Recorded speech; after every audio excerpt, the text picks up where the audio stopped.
Il nulla osta della procura e poi la famiglia Marangon potrà salutare per l'ultima volta Alex. Ora i genitori e la sorella si sono stretti in un silenzio pieno di dolore. Nessuna parola potrà colmare quel vuoto che il giovane ha lasciato. Tante le domande alle quali la famiglia pretende di avere presto delle risposte e saranno gli accertamenti e le indagini dei carabinieri a dare una spiegazione per ciò che è accaduto all'abbazia di Vidor. A parlare sono i legali, gli avvocati Nicodeno Gentile, Piero Coluccio e Stefano Tigani. La famiglia Marangon, nostro tramite, chiede un momento di rispetto e comprensione sia per la difficoltà emotiva che caratterizza questo doloroso momento, che per rispetto del segreto istruttorio che caratterizza questa delicatissima fase di indagine.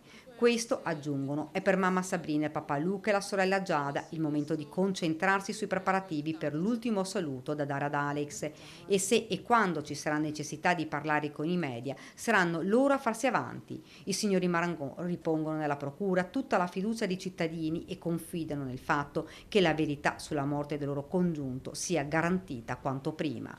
Più volte i genitori avevano lanciato l'appello: chiunque abbia visto cosa è accaduto ad Alex si faccia avanti. Un messaggio che si spera venga raccolto da chi potrebbe aver visto, da chi potrebbe dare delle risposte e forse un po' di pace alla famiglia. Di Alex rimane quel sorriso pulito e quella gioia dei suoi 25 anni.